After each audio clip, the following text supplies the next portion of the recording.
আগামীকাল থেকে কলকাতা লিগের জন্য প্রস্তুতি শুরু করবে মোহামেডান স্পোর্টিং। ইতিমধ্যেই ক্লাবের পরিচালন সমিতিতে ব্যাপক বদল এসেছে। ক্লাবের আইএসএল পরিকল্পনা, কলকাতা লিগের পরিকল্পনা, বিনিয়োগকারী, ফিফা ব্যান সহ আরও নানা বিষয় নিয়ে পূবের কলম ডিজিটালকে জানালেন ক্লাবের নতুন সচিব ওয়াসিম আকরাম। শেখ মনিরুলের সঙ্গে তার সাক্ষাৎকারটি নিয়েছেন পূবের কলমের ক্রীড়া সাংবাদিক শেখ আবুল হোসেন। আমি শেখ আবুল হোসেন, আমি কথা বলছি মোহামেডান স্পোর্টিং ক্লাবের নতুন সচিব ওয়াসিম আকরাম ভাইয়ের সঙ্গে। কোভিড পিরিয়ডে যখন সারা দেশ একটা বাজে অবস্থা, ইভেন মোহামেডান ক্লাবেরও একটা খুব বাজে পরিস্থিতি ছিল, সেইখানে দাঁড়িয়ে আপনি ক্লাবের দায়িত্ব নিয়ে শুধু ক্লাবে নতুন ইনভেস্টার এনে দেওয়া নয়, সেই বছরে সম্ভবত মোহামেডান ক্লাব জাতীয় লিগেও দারুণ সাফল্য পেয়েছিল। তা সেই জায়গায় পরবর্তীতে আপনি ক্লাব থেকে সরে গেলেন। তা এখন যে পরিস্থিতি রয়েছে মোহামেডান ক্লাবে সেই একই অবস্থা, খুব বাজে অবস্থা, আইএসএলের অবস্থা খারাপ আর ইনভেস্টারের সমস্যা তো রয়েছে। সেই জায়গাটাতে আপনার ফের নতুন করে আগমন। তা আপনার কি মনে হয় যে সেবারে যে জাদু কাঠি দিয়ে মোহামেডান ক্লাবে যেই আমূল পরিবর্তন ঘটিয়েছিলেন, এবারেও কি সেই ধরনের একটা চান্স রয়েছে? আবুলদা দেখুন, মানে আমার কাছে কোনো ম্যাজিক ওয়ান্ড নেই। আমি একটা জিনিস বিলিভ করি যে যদি আমরা ভালোভাবে কাজ করতে পারি, যদি পরিশ্রম করা যায়, আর যদি সঠিকভাবে, এটা একটা ফুটবল ক্লাবকে ফুটবল ক্লাবের মতো চালানো উচিত। ওইটা যদি ইন্টেনশন থাকে, ভালোভাবে সব কিছু হয়ে যাবে। কারণ কি, মোহামেডান একটা খুব বড় ব্র্যান্ড। মোহামেডানের যা সাপোর্টার্স বেস আছে অল ওভার ইন্ডিয়া, আমার মনে হয় না কোনো ক্লাবের আছে। তো এই ক্লাব সব থেকে বেশি কিন্তু কর্পোরেট অ্যাট্রাক্ট করে, কিন্তু আমরা আমাদেরকে ওইভাবে ব্র্যান্ডিং করতে ব্যর্থ হয়েছি ওভার দ্য ইয়ার্স। যখন কোভিড পিরিয়ডে আমি যখন ক্লাবের দায়িত্ব নিই অ্যাজ দ্য জেনারেল সেক্রেটারি, তখন কর্পোরেটদের অ্যাট্রাক্ট করা খুব ডিফিকাল্ট ছিল, কারণ কর্পোরেটের কাছে ফান্ডস খুব সীমিত ছিল। তাও আমি চেষ্টা করে এনেছিলাম। আইএসএলে মোটামুটি মোহামেডান অবনমনের মধ্যেই তো রয়েছে, কিন্তু সমর্থকরা একটা আশাবাদী যে এবারে আইএসএল মোহামেডান খেলবে। তা সেটা কি হবে এখন পরিস্থিতির ওপর অনেকটা নির্ভরশীল, কিন্তু যদি চলে আসে আইএসএল মোহামেডান, সেই হিসাবে কতটা প্রিপেয়ার, কতটা প্রস্তুত? দেখুন, আমাদের যিনি head coach Merajuddin Wadoo sir, উনি কিন্তু খুবই কনফিডেন্ট। ওনার যা টিম এখন আছে, ওই টিমের মধ্যে কিছু উনি রিশাফল করেছেন। কাউকে রাখবেন, কাউকে উনি রাখতে চাইছেন না। কোনো প্লেয়ার, মানে অনেকেই আছে যাদেরকে উনি রাখতে চাইছেন না। ওনাদেরকে সরিয়ে যারা থাকবে, প্লাস আমাদের ফিফা ব্যানটা উঠে গেলে যাদেরকে সাইন করাবার কথা উনি বলেছেন, যাদের নাম উনি সাজেস্ট করেছেন, তাদের সঙ্গে ইতিমধ্যে আমাদের যোগাযোগ হয়ে গেছে। এজেন্টরাও অলমোস্ট অন বোর্ড। তো ওই সব কিছু নিয়ে, আর 6টা ফরেনারের যে প্রভিশনও আছে, ফিফা ব্যান উঠে গেলে 6টা ফরেনার আমরা যখন সই করে নিতে পারবো, ওই সমস্ত কিছু নিয়ে কিন্তু আমরা একটা খুব সুন্দর টিম করতে পারবো আইএসএলে। তাই জন্য বলছি, এই ফিফা ব্যান যেটা ইম্পোজ আছে, ওই ব্যানের ধরুন আমাদের পেমেন্ট করতে দিন 10 সময় লাগে। জুনেই উঠবে সম্ভবত ব্যান, তাই তো? না, ব্যানটা উঠে গেলেও আমরা কিন্তু প্লেয়ার সই করতে পারবো সেই অগাস্ট মাসে। তো তার আগে একটা অ্যাগ্রিমেন্ট করতে পারবো। প্লেয়ার চলে আসলো, প্লেয়ার টিমের সাথে থাকলো, প্র্যাকটিস করলো, তারপর প্লেয়ার রেজিস্ট্রেশন আরম্ভ হবে অগাস্টে। রেজিস্ট্রেশনের পরে মাঠে নামবে প্লেয়ার। তো আমাদের এই সিজনের জন্য যে টিমটা হয়েছে, ওই টিমটা সিএফএল খেলবে, ডিউরান্ট খেলবে, আইএসএল খেলবে। সিএফএল আমাদের ফরেনার্স লাগছে না, ডিউরান্ট আইএসএলে যে ফরেনার্স লাগবে, ফরেনার্সের সঙ্গেও আমাদের কথাবার্তা হয়ে গেছে। ঠিক আছে, 6টার মধ্যে অলরেডি 3 জনের সঙ্গে অলমোস্ট ডিল ইজ ক্লোজড। তো এই সব কিছু নির্ভর করছে কবে ফিফা ব্যানটা ওঠে। আমরা টাকা নিয়ে রেডি, কিন্তু টাকা দিলে তো আমাদের প্রবলেমটা এখন সলভ হচ্ছে না। অগাস্টের আগে আমি প্লেয়ার রেজিস্ট্রেশন করতে পারছি না। তবে ইয়েস, আমি মেরাজউদ্দিন ওয়াডু স্যারের সঙ্গে যতটা কথা বলেছি, আমি যতটা ওনাকে জানি, ওনার যা অবদান আছে in Indian football as a coach, as a player also, তো উনি যেভাবে আমাকে কনফিডেন্স দিয়েছেন, and he is a go getter, he is a winner. উনি উইনিং মাইন্ডসেটটা রাখেন, and is very ambitious, very hard working, very honest. তো আমি খুবই কনফিডেন্ট যে এবারে টিম যা সিলেকশন হয়েছে, আর মেরাজউদ্দিন ওয়াডু স্যার যখন টিমের সঙ্গে আছেন, I am very confident we are going to perform very well. ISL খেললেও কি আমি এখনও বলছি 90% অ্যাসিওরেন্স দিয়ে বলছি আমরা আইএসএল খেলবো। জাস্ট ইন কেস যদি না হয়, আই লিগ খেললেও we are a champion team, আমরা চ্যাম্পিয়ন্স হবো। আইএসএল খেললেও চ্যাম্পিয়নশিপ ফাইট দেবো, ওইভাবে আমরা টিম করছি। ধরুন নতুন কমিটি গড়বেন, তা আগামী 10 দিনের মধ্যে যেটা শুনেছি, তা এই কমিটিতে পুরনো যারা ক্লাবের দায়িত্বে ছিল তাদের মধ্যে কি কাউকে এই আপনাদের নতুন কমিটিকে রাখার প্ল্যান? দেখুন Abdullah, so far so good. আমরা তো দুজনকেই কনসিডার করছি, কারণ দুজনকে কনসিডার করছি বিকজ ওনাদের সঙ্গে অলরেডি আমাদের কথা হয়েছে, অ্যান্ড উই ফিল এই দুজন মোহামেডানের জন্য করেছে, ঠিক আছে। আর নাম্বার 1 ইজ আমিরউদ্দিন ববি, ঠিক আছে, আমাদের প্রাক্তন সভাপতি।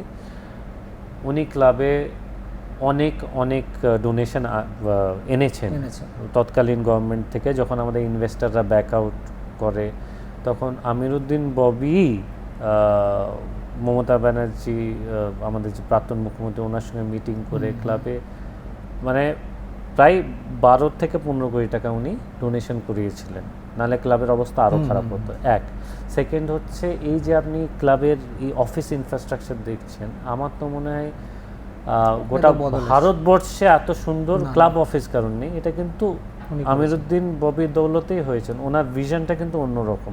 উনি আমাকে 2020-তেও বলতেন কে ওয়াসিম, আমি ফুটবল বুঝি না, আমি এগুলো বুঝি। তো যদি মনে হয় গ্রাউন্ড ভালো করতে হবে, ঠিক করতে হবে, কোথা থেকে পারমিশন করে, আমি সমস্ত কিছু করে দেবো, কীভাবে ওইটা মানে he knows all this, infrastructure কী করে ভালো করতে হয়। তখন আমি ববি ভাইয়ের সঙ্গে আমরা একটা ফুটবল একাডেমি করবো এরকম প্ল্যানিং করছিলাম, সমস্ত কিছু করছিলাম আমরা, ঠিক আছে। বাট ওই যে কেওয়াস, আরও অন্যান্য মেম্বার্সরা, মানে আমাদের দুর্ভাগ্য। আর আমি এটা বলবো আমার ববি ভাইয়েরও দুর্ভাগ্যকে ওনাকে ওঠা বসা করতে হয়েছে ওদের সঙ্গে। ওর কোনো ভিশন নেই, কিচ্ছু না, কিচ্ছু বোঝে না about the club, nothing at all. Bobby ভাই তখনও আমাকে খুব হেল্প করতেন, বাট একটা সময় গিয়ে যখন সবাই মিলে প্রেশার দিচ্ছে, তো উনি অ্যাজ এ সভাপতি উনিও তো কিছু দিনের জন্য রিজাইন করে দিয়েছিলেন আই থিঙ্ক, যখন আমি যাই। তো ববি ভাইও he was under a lot of pressure. তো ববি ভাইকে, হুমায়ুন সাহেব, আমিও পার্সোনালি ওনাকে অ্যাপ্রোচ করেছি, ওনাকে বলেছি আমাদের সাথে থাকতে, আশা করছি উনি রাজি হয়ে যাবেন। আর একটা হচ্ছে বিলাল আহমেদ খান, আমাদের বিলালদা যতটা কলকাতা ফুটবলটা বোঝেন, আমার মনে হয় না মোহামেডান ক্লাবে বিগত 25 বছরের কমিটি ছিলেন, তার আগে হয়তো এতটা নলেজ কারণ নেই। So that man has to B respected, কারণ উনি ওনার জীবন দিয়েছেন ক্লাবে। না, যত সিম্পল ম্যাচটা যাই হোক না, তো ওনাকে মাঠে পড়ে থাকতে দেয়। Exactly, that man has given his life for this club, পুরো জীবনটাই ক্লাবে দিয়েছেন। আমি ওনাকে লিটারেলি এটা বলছি, 2019-এ যখন আমি ক্লাব জয়েন করি, আমি ওনাকে কালো চুল দেখেছি, আজকে সাদা চুল দেখছি, ঠিক আছে। তো ওই লোকটা এত মেহনত করেছে ক্লাবের জন্য, ওনাকে উপযুক্ত রেসপেক্ট কখনো দেওয়া হয়নি। এবারে ওনাকে রেসপেক্টও দেওয়া হবে। আর এখন আপনাকে আমি আনঅফিশিয়ালি বলে রাখতে পারি, Bilal da is going to get a very good position in the club, is a very integral part of the committee. আর উনি ক্লাবের জন্য অলওয়েজ ছিলেন, থাকবেন। আচ্ছা, এই ক্লাবের সঙ্গে আপনি মানে আপনার মানে কীভাবে যুক্ত মোহামেডান ক্লাবের সঙ্গে? না, আমি মোহামেডান ক্লাবের সঙ্গে, দেখুন মোহামেডান ক্লাব আমি এমন একটা, আপনার আব্বা মানে পিতা, তিনিও সবাই, দেখুন আমাদের ফ্যামিলি মেম্বার্স অনেকে মেম্বার ছিলেন ক্লাবের।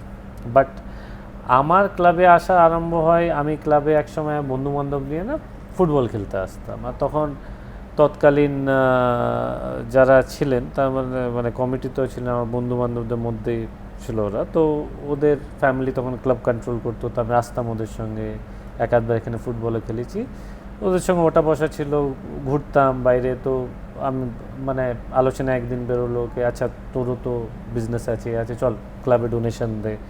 তো ক্লাবে ডোনেশন দে, তো আমি 2018-তে আমি ক্লাবে ডোনেশন ইত্যাদি দিয়েছি, বাট কমিটিতে তখনও ঢুকিনি। তো 19-এ হলো কি, হ্যাঁ তুই কমিটিতে ঢুকে যা, এতটা ডোনেশন দিতে হবে। আমি বললাম ঠিক আছে, ভালো, আমার যদি কিছু কমিউনিটি ডেভেলপমেন্টের জন্য যদি কিছু করা যেতে পারে তো করি। ডোনেশন দিলাম, কমিটিতে ঢুকলাম, ঢুকে দেখলাম কি না এটা তো অনেক কিছু করা যেতে পারে, এরা যে লেভেলে ভাবছে এই লেভেল না, এটা তো অনেক ওপরের লেভেলে নিয়ে যাওয়া সম্ভব, but you have to have the right vision. তো বাস ওইটাই ইমপ্লিমেন্ট করে 2020-তে কাজ করলাম, আর তারপর একটা জায়গায় আটকে গেলাম, বাট এবারে আটকাবার মতো কিছু নেই আমার। মানে 2020 সালে যখন আপনি সচিবের দায়িত্বে এসেছিলেন, তা এক বছর ঘুরতে না ঘুরতে সরে গিয়েছিলেন, কারণটা কী ছিল? না, কারণটা ছিল দেখুন, আমি অ্যাকচুয়ালি ক্লাব জয়েন করি 2019-এ, তখন আমি কমিটিতে ছিলাম, আমি ইউথের দায়িত্বে ছিলাম। ইউথের দায়িত্বে যখন ছিলাম আমাদের ক্লাব খুব ভালো পারফরমেন্স দেয়, ইউথ ডিভিশন যতগুলো লিগস হয়েছিল তাতে আমরা ভালো পারফরমেন্স দিই। একটা আন্ডার 13-এ আমরা রানার্স আপ হই, আই লিগ রানার্স আপ হই আন্ডার 13-এ। তো আমি ক্লাবের প্রত্যেকটা কাজে খুব বেশি ইনভলভ থাকতাম, আমি খুব প্যাশনেট অ্যাবাউট দিস ক্লাব, আমি খুব ইনভলভ থাকতাম। ওইসব দেখে কোভিড পিরিয়ড আসলো, কোভিড পিরিয়ডে এবার যিনি তৎকালীন জেনারেল সেক্রেটারি উনি বললেন কি আমরা আই লিগে পার্টিসিপেট করব না, কারণ কি আমাদের বাজেট নেই, আমরা ন্যাশনাল লিগ খেলবো না, আমাদের কাছে টাকা পয়সা নেই, ক্যালকাটা লিগ যখন হবে দেখা যাবে, বাট আমরা ন্যাশনাল লিগে পার্টিসিপেট করব না। উনি এই ডিসিশনটা নিলেন কমিটিতে। তখন আমি অবজেকশন করলাম কি না, এরকম হতে পারে না, Mohammedan sporting club national league খেলবে না, আমরা অলরেডি আইএসএল খেলতে পারছি না। তো মানে ওই 2021-এ অলরেডি কিন্তু মোহনবাগান ইস্ট বেঙ্গল ওই কর্পোরেট এন্ট্রি করে আই থিঙ্ক তখন 15 কোটি টাকা ছিল, 15 কোটি টাকা দিয়ে আইএসএল খেলছে, আমাদের 15 কোটি টাকা দেওয়ার ক্ষমতা নেই, বাট আমরা সেকেন্ড ডিভিশন আই লিগ খেলবো না, মানে সেকেন্ড ডিভিশন জিতলে তো আই লিগে উঠবো, তারপর তো আইএসএল, তা আমরা ওইটাও খেলবো না, এটা কি করে হয়? আর ততদিনে ওই এফএসডিএল এআইএফএফ এর ওই মার্জারটা হয়ে গেছিলো কি আইএসএল 2021-এ became the top most league, আর আমরা খেলছি তখন সেকেন্ড ডিভিশন নয়, অ্যাকচুয়ালি থার্ড ডিভিশন। তাও ওরা খেলতে চাইছিল না, বলছিল না আমাদের কাছে এ নেই, সেক্রেটারি বলে দিলেন যে আমরা করতে পারবো না, ফাইন কি হবে। এবার ফাইন্যান্স কে দেবে, কেউ তো এখন কেউ কিছু টাকা দিতে চাইছে না, ইত্যাদি।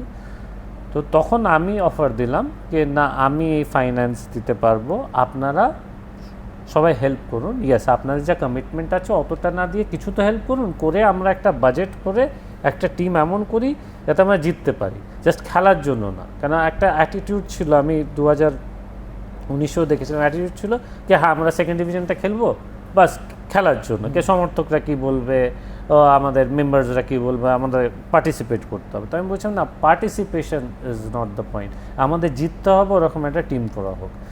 তো ওরকম একটা টিম করা হলো, ওর বাজেটিং হলো, আমার তরফ থেকে একটা হেভি কন্ট্রিবিউশন ছিল, সমস্ত কিছু করে ফাইনালি আফটার 8 years আমরা আবার আই লিগে উঠলাম। ঠিক আছে, আই লিগে ওঠার আগেই কিন্তু আমি একটা কর্পোরেট কে অ্যাট্রাক্ট করে দিয়েছিলাম, পোটেনশিয়াল দেখেছিলাম যে এই সব মানে আপনারা পার্কস পাবেন। তো উনি সেকেন্ড ডিভিশন যখন আমরা খেলছি তখনই একটা আমার সঙ্গে চুক্তি করে নিয়েছিলেন, ঠিক আছে আই লিগে উঠলে আমরা এই অ্যামাউন্টটা ইনভেস্টমেন্ট করব। খুব ভালো কোম্পানি বাংকার হেলথ, তার কর্তা দীপক কুমার সিং খুবই প্যাশনেট অ্যাবাউট স্পোর্টস, খুবই প্যাশনেট অ্যাবাউট দিস ক্লাব, মানে এত তখন ভালো লেগেছিল যে আমার মতো মেন্টালিটি আরেকজন রাখেন, আর উনি একটা মোটা টাকা ইনভেস্ট করতে চাইছেন মোহামেডানের মতো ক্লাবে, কারণ উনি বুঝতেন, উনি ব্যাপারগুলো জানতেন, এই ক্লাবের ম্যানেজমেন্ট খুব একটা ভালো না, বাট ক্লাবের পোটেনশিয়াল অনেক আছেন, আর সবথেকে বড় কথা উনি ক্লাবকে খুব ভালোবাসতেন। তো ওনাকে আনা হলো অন বোর্ড, আর উনি ডেফিনেটলি খুব ভালো লোক, খুব ভালো কাজও করেছিলেন। উনি আসার পর আমি দেখলাম যে আলটিমেটলি যখন ওই মানি ক্রাইসিসটা মিটে গেল, কারণ একটা ভালো ফান্ড চলে এসেছিলো, তখন কমিটি মেম্বার্সরা আমার পেছনে লাগা আরম্ভ করলো, because I was no longer required. এবার এর একটা ব্যাক স্টোরি আছে, আমি যখন ক্লাবে জাস্ট জিএস হই, আই লিগ সেকেন্ড ডিভিশন হবে, তার সাথে সাথে আমাদের সিবিআই কল হচ্ছে কোনো একটা চিট ফান্ড স্ক্যামে 2012-র, বাট আই থিঙ্ক কোনো ওদের প্রোটোকল হয় টু দ্য জেনারেল সেক্রেটারি করে চিঠি পাঠানো হতো আমাকেই, তো আমাকে যেতে হতো সিবিআই অফিসে। আর 2012-তে তখন আমি ক্লাবের ধারের পাশে নেই, আমি ইন্ডিয়াও ছিলাম না, তো আমাকে চিঠি পাঠানো হতো টু দ্য জেনারেল সেক্রেটারি, আপনি আসুন, আপনি 2012 থেকে 2013 হোয়াট এভার অ্যাকাউন্টস আপনি দিন, কি হয়েছে, আপনি অডিটেড ব্যালেন্স শিট দিন, ব্যাংক স্টেটমেন্ট দিন, এই সমস্ত কিছু নিয়ে আমি যেতাম। তো এই যখন চিঠিতে যে ডকুমেন্টস রিকোয়ার্ড যখন লেখা থাকতো, আমাকে কমিটির লোকেরা হেল্প করতো না, বলতো না এই ডকুমেন্টস কী করে পাবো, এই করবো। আর I come from a very basic conservative middle class family. আমার মা আব্বা মানে খুবই সিম্পল। তো ওনারাও ঘাবড়ে যেতেন, সিবিআই মানে কি হবে, আমার ছেলে কোথা থেকে আবার কিসে জড়াচ্ছে না জড়াচ্ছে। তো আমিও টেন্স থাকতাম, আর তখন আমি এতটা ম্যাচিওরও ছিলাম না।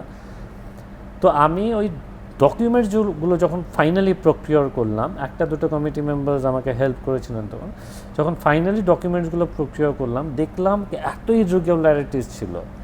মানে সিম্পল একটা যদি এক্সাম্পল দিই, 1.5 কোটি টাকা ঢুকেছে from the government of West Bengal, ওগুলো সেলফ চেকে উইথড্র হয়ে গেছে 50 লাখ করে 3 বার। তো এই ইরেগুলারিটিস দেখে আমি নিজে শকড হয়ে গেছিলাম কি এটা যদি হয়ে থাকে আমি কি উত্তর দেবো সিবিআইতে গিয়ে, আর আমাকে কেন এই উত্তরগুলো দিতে হচ্ছে।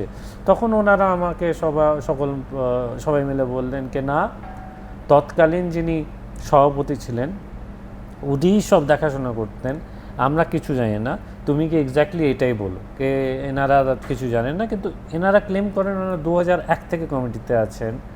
তো এনারা কোনো দায়িত্ব নিতে চাইছিলেন না ওই জিনিসটা। আর যিনি পৃথিবীতে নেই সেই লোকটার সঙ্গে আমি কখনো ক্লাব করিনি, how can I go and blame that person, right? উনি ডেফিনেটলি প্রেসিডেন্ট ছিলেন, বাট ওনার সাথে সাথে তো জিএসও কেউ ছিল, ওনার সাথে সাথে আরও অন্যান্য কমিটি মেম্বাররা ছিল, ওদেরকেও তো দায়িত্ব নিতে হবে। যদি ওই লোকটা আজকে পৃথিবীতে নেই তো ওদেরকে তো জবাব না, আমরা কিছু জানি না, আমরা এখানে এসেছিলাম, উনি বলেছিলেন বলে প্লিজ আমাদের নাম নিও না, হেন তেন এই করে। মানে কীভাবে যে ডকুমেন্টস আমি বার করেছি ওটা আমিই জানি। I don't want to go back in past. খুবই মানে টাফ ডেজ তখন ছিল, আর আমি খুব টেন্সডও ছিলাম সিবিআই অফিসে গিয়ে। যখন ডকুমেন্টস দিলাম, ডকুমেন্টস দেওয়ার পর আমি কমিটিতে এসে কোয়েশ্চেন করা আরম্ভ করলাম কি এটা কেন হয়েছিল না। প্লাস আমি তখন আরেকটা আমার মেজর ইস্যু হচ্ছিল কি আপনারা মেম্বারশিপ কেন করান না, কেন মেম্বারশিপ সীমিত থাকবে রিপন স্ট্রিট, আলিমুদ্দিন স্ট্রিটে। আমাদের মানে হাওড়া জেলার কত সাপোর্টার্স, আমাদের হুগলির কত সাপোর্টার্স, 24 পরগনার কত সাপোর্টার্স, ঠিক আছে, ওদের মেম্বার নেই কেন। আমি জানি লোকেরা বলে কে আমার কার্ড আছে কিন্তু রিনিউ করতে চাই না। আমি এরকম তখন অ্যাজ এ জেনারেল সেক্রেটারি আমি অ্যাটলিস্ট 100 জনের ওদেরকে বলেছিলাম কি এদের কার্ড কেন রিনিউ হয় না, আপনি আমাকে দেখান কি আছে আপনাদের membership, I want the list. তখন বলছি না, তোমায় কিচ্ছু দেখানো হবে না। এবার প্রবলেমটা হয়ে গেছিলো, আমি কাজ করছিলাম, অ্যাডমিনিস্ট্রেশন দেখছিলাম, টিম তৈরির দায়িত্ব আমার মানে ভালো করে করছিলাম আমি টিম, প্লাস কর্পোরেটের সঙ্গে করছিলাম, প্লাস সিবিআইয়ের, প্লাস এই যে অ্যাডমিনিস্ট্রেশনে আরেকটা যে ইলেকশন পার্ট হয় বা ওই মেম্বারশিপ পার্ট হয়, ওটা যখন আমি করলাম ওরা বললো না আর তোমাকে এগুলো তো দেওয়া হবে না, এটা আমাদের পুরোপুরি ইন্টারনাল বিষয়, তুমি আর জেনারেল সেক্রেটারি হচ্ছে, ঠিক আছে তুমি এগুলোই করো। না, এটা it's a very important part. আপনি কি করে বলতে পারেন কি মোহামেডান স্পোর্টিং ক্লাবে 200টা member, is that even possible? আমি হাজার হাজার লোককে জানি যে টাকা দিয়ে মেম্বারশিপ নিতে চাই, কিন্তু আপনারা দেন না কেন? দেন আই আন্ডারস্টুড কি এরা হয়তো ওরকমই একটা রুল করে রেখেছে, ওদেরই কিছু পেটুয়া লোকজন থাকবে যারা মেম্বার্স হয়ে থাকবে, তো কখনো যদি ইলেকশন হয় তো ওনারাই আসবেন। আনাদার থিং, প্রায় আমার এক্স্যাক্টলি মনে নেই, বাট 12 বছর ইলেকশন হয়নি ক্লাবে, আমি 2020 কথা বলছি। তো আমি এটা নিয়েও অবজেকশন করলাম কি আপনারা ইলেকশন করান না। আর ততদিন আমি বুঝে গেছিলাম কি আমার মেয়াদ আর বেশি দিনের নেই, কারণ যেভাবে আমাকে মানে মানসিক প্রেশারে রাখা হয়েছিল, মানে ভুলভাল অ্যালিগেশনস দিয়ে। আপনারা এই মুহূর্তে আপনার আর সভাপতি মানে ক্লাবের সভাপতি হুমায়ুন কবির সাহেব, ক্লাব সমর্থকদের একটা প্রত্যাশা যে আপনারা এই যে অচলাবস্থাটা চলছে আপনারা দুজন মিলে এটা কাটাতে পারবেন, এটা কতটা চ্যালেঞ্জ মনে হচ্ছে আপনার কাছে? দেখুন, চ্যালেঞ্জ তো বলতে সবার মারাত্মক লেভেলের প্রত্যাশা, এটা আমি খালি আগে থেকেও দেখা যাচ্ছিল। ইম্পসিবল খালি ওয়ার্ডটা আমি ইউজ করতে পারছি না, but it is actually an impossible task. মানে 40 কোটি টাকার ডোনেশন নিয়ে আসা ইজ অ্যান ইম্পসিবল টাস্ক। এই মানে যা সিচুয়েশন আছে এখন আমাদের। তাও আমি বলছি, যেহেতু আমি অলরেডি এর আগে কাজ করেছি, ঠিক আছে, আমি জানি মোহামেডান স্পোর্টিং ক্লাবের জন্য লোকে কত প্যাশনেট, কত ইমোশনাল। অনেককে দেখে লোকেরা আসতে চাইতো না, অনেক মানে ভালো লোকেরা আছে যারা অ্যাকচুয়ালি ক্লাবের সঙ্গে যুক্ত হতে চান, বাট এক্সিস্টিং কমিটিতে অনেক লোকে ছিল যাদের সঙ্গে ওরা এক ফ্রেমে দেখা যেতে চাননি বলে আসেননি। এখন ওনারা আসবেন, ওনারা আসলে ভালো ডোনেশনও আমরা পাবো, ভালো ডোনেশন পেয়ে একটা জায়গায় গিয়ে দাঁড়াবে, তাও ডেফিসিট থাকবে। আমরা ইতিমধ্যে কথা বলা আরম্ভ করেছি, গভর্নমেন্টকেও বলবো আমাদের কিছু সাহায্য করতে, CSR ফান্ডিং ইত্যাদি যদি কোথা থেকে করানো যায়। আমাদের সমস্ত পেপার ওয়ার্ক করা আছে, তো এই সব নিয়ে এগোচ্ছি। খুব ডিফিকাল্ট টাস্ক, তবে আপনাকে আজকের দিনে দাঁড়িয়ে আমি এই কথা বলতে পারি, এটা আমরা ওভারকাম করবই। আমাদের কাছে প্ল্যানিং আছে বলে আজকে এত কথা বলতে পারছি। আজকেও যদি আমরা চাই, আমরা কিন্তু ইনভেস্টার্সকে অ্যাপ্রোচ করতে পারি। ওই ফেস ভ্যালিউ হুমায়ুন কবির সাহেবের আছে, ওই ফেস ভ্যালিউ ওয়াসিমেরও আছে, বাট আমরা চাইছি একটু স্টেবিলিটি আনি, কিছুটা আমাদের পকেট থেকে খরচা করে, কিছুটা ডোনার্সদেরকে রিকোয়েস্ট করে একটু স্টেবিলিটি আনলে কি হয়, নেগোসিয়েশন করতে বেটার হয়। এখন কর্পোরেটদের একটু আপার হ্যান্ড হয়ে যাবে আমাদের ওপরে, ওরা ডিকটেট করবে, আমাদের শুনতে হবে। তখন একটা স্টেবিলিটি আনলে আমাদেরও বলার জায়গা থাকবে। কিন্তু মোহামেডান তো আজকে আমরা 70% 75% শেয়ার 10 কোটি টাকায় তো দিয়ে দিতে পারবো না। আমাদের ISL খেলতে গেলে যে বাজেটের দরকার, ওই বাজেটটা যাতে ফুলফিল ওরা করতে পারে, প্লাস আমাদের কমিটিও হেল্প করবে করে একটা ভালো বাজেট, যেমন সারা জীবন তো 25-30 কোটি টাকায় টিম করা যায় না, ওই 40-50 ক্রোর্সের একটা বাজেট কীভাবে হবে, ওইভাবে ইনভেস্টরকে অ্যাপ্রোচ করতে হবে। তার জন্য আমার মনে হয় এটা আমার আর হুমায়ুন সাহেবের ব্যক্তিগত একটা আমরা মানে জয়েন্টলি ডিসিশনটা নিয়েছি, একটু স্টেবিলিটি এনে তারপরে আমাদের যা কর্পোরেট কানেকশনস আছে অ্যাপ্রোচ করলে বেটার হবে। মীর মোহাম্মদ উমর, সুলতান আহমেদ, ওরাও মোহামেডান ক্লাবের একটা সময় সচিব ছিলেন। তাদের আমলে মোহামেডান ক্লাবকে মানে ভালো সাফল্য এনেছিল, স্বর্ণযুগ বলা চলে। তা আপনিও সেই সচিব পদে ফের নতুন করে শুরু করছেন, তা আপনার কাছ থেকে সেই স্বর্ণযুগটা ফিরিয়ে আনার ব্যাপারে কতটা আশাবাদী? দেখুন, আমি 100% আশাবাদী। আমি আবুল একটা জিনিস বিলিভ করি, আমি যা বিজনেস করেছি আমার জীবনে, আমি যেখান থেকে উঠেছি, যেখানে আজকে আমি বিজনেস করছি, বা যা কানেকশনস আছে, বা যা আমি সম্মান পেয়েছি ইন দ্য সোসাইটি, তো ওইটা আমার জন্য আরও বড় চ্যালেঞ্জ ছিল। একটা দেশ যেখানে মানে ফুটবল র্যাঙ্কিং হচ্ছে 139, এতটাই নিম্ন আমাদের ফুটবল স্ট্যান্ডার্ডস, এখানে কোনো ইনভেস্টার স্পন্সরও আসতে চায় না। ঠিক আছে, ক্রিকেটের কোনো সমস্যা হয় না, কারণ ক্রিকেটের স্ট্যান্ডার্ডস অনেক হাই। ওই দেশে এই 3 প্রধান মানে মোহামেডান, ইস্টবেঙ্গল, মোহনবাগান ছাড়া ফুটবল অন্ধকার, মানে ফুটবলে কোনো ভবিষ্যৎ নেই, কিচ্ছু নেই।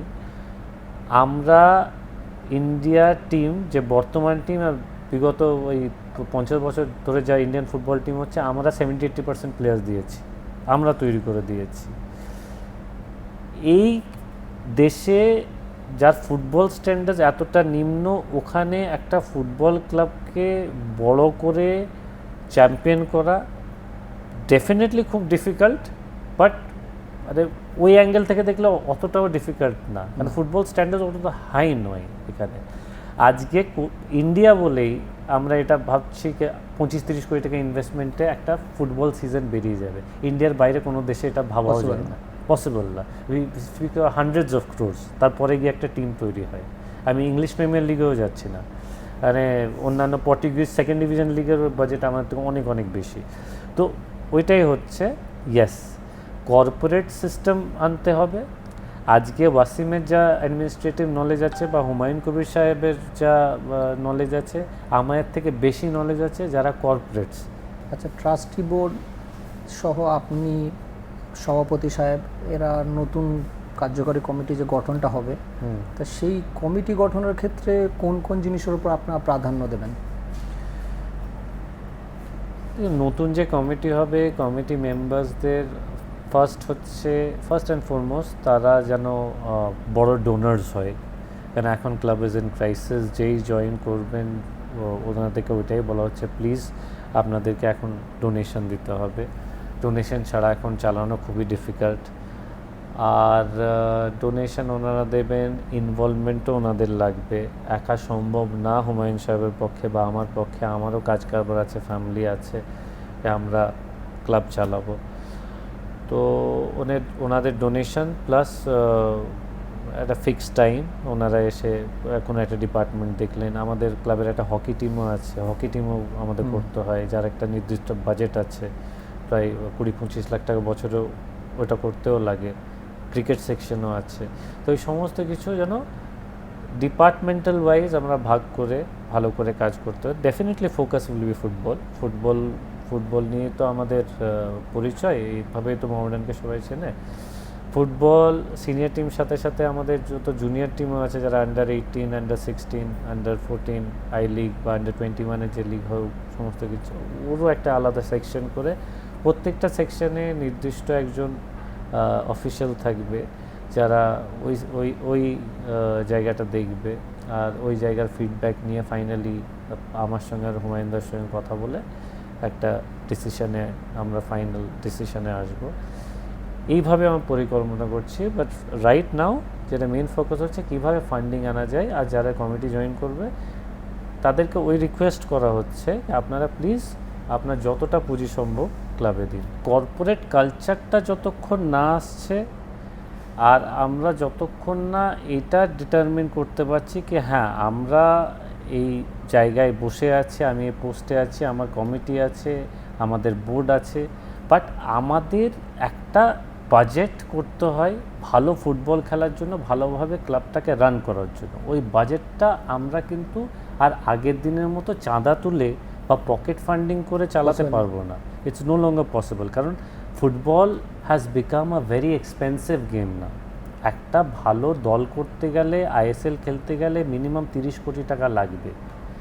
আজকে সাপোজ ক্লাবের যা ক্রাইসিস, ক্লাব অলরেডি 15 কোটি টাকা ডেফিসিটে চলছে, প্লাস 9 কোটি টাকা ট্যাক্সের ডিউ আছে, 15 কোটি টাকা যে দেনা আছে, 9 কোটি টাকা ট্যাক্সও আছে। এই সমস্ত কিছু নিয়ে আমরা দায়িত্ব নিচ্ছি, প্লাস দল গঠনের টাকা, প্লাস এবছর আমরা আপ্রাণ চেষ্টা করছি, বিকজ যে আইএসএল টিম যে জিতেছে, যে টিমটা সে হয়তো খেলতে পারবে না, সরি যে আই লিগ জিতেছে সে দলটা হয়তো আইএসএলে খেলতে পারবে না ফর ভেরিয়াস রিজনস। হ্যাঁ, ডায়মন্ড হারবার এফসি এবার অ্যাজ পার এআইএফএফ রুলস ওরা রানার্স আপকে অ্যাপ্রোচ করবে। রানার্স আপ হচ্ছে শিলং লাজো। রানার্স আপ বলছে কি ওদের ওই ফিনান্সিয়াল স্ট্রেংথটা নেই খেলার জন্য, তো উই হ্যাভ আ চান্স। তা আমরা ওই নিয়ে অনেকগুলো মিটিং করছি, খুবই আশাবাদী কি এবার আমরা আইএসএল খেলবো। তো যদি আইএসএল খেলি তাহলে আমাদের তো এবছরও কিছু না হলে 25 to 30 crores বাজেট করতে হবে টিমের জন্য, রাইট?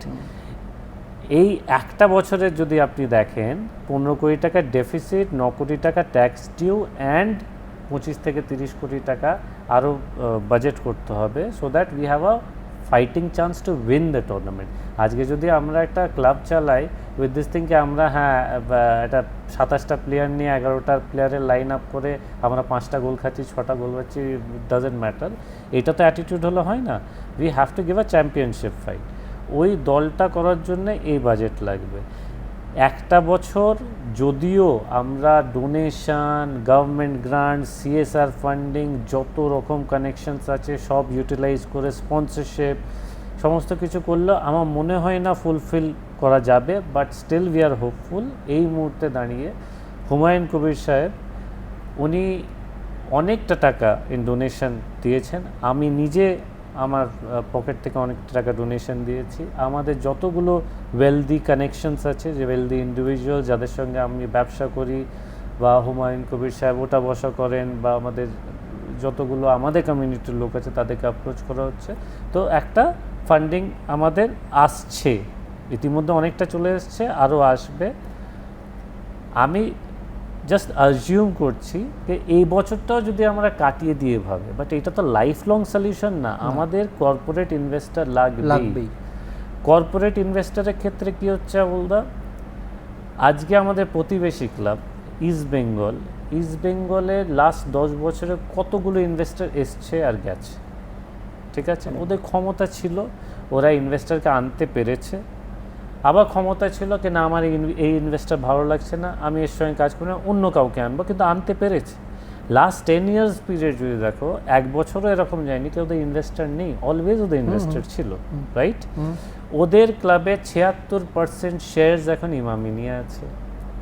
ওকে, তো আমাকেও যদি ওই লেভেলের কর্পোরেট ফান্ডিং করতে হয়, কারণ আমি তো নিজেকে এই বছরে একটা কনস্ট্রেন্ট বাজেট রাখছি কি হ্যাঁ আমাকে 25-30 কোটি টাকার একটা বাজেট রাখতে হবে, বাট আমার তো ইচ্ছে হচ্ছে কি এটা 50 কোটি টাকা যাতে বাজেট হোক। মোহামেডান স্পোর্টিং ক্লাব এমন ফুটবল খেলবে, এমন পারফরমেন্স করবে যেটা মোহামেডান স্পোর্টিং ক্লাবের এক্সাম্পল হয়ে যাবে। আমাকে আজকের দিনে যখন অ্যাজ এ জেনারেল সেক্রেটারি আমাকে ইস্ট বেঙ্গলের এক্সাম্পল দিতে হচ্ছে, কালকে যেন ওরা মোহামেডানের এক্সাম্পল দিতে পারে, আমাকে ওই লেভেলে ফান্ডিং করাতে হবে।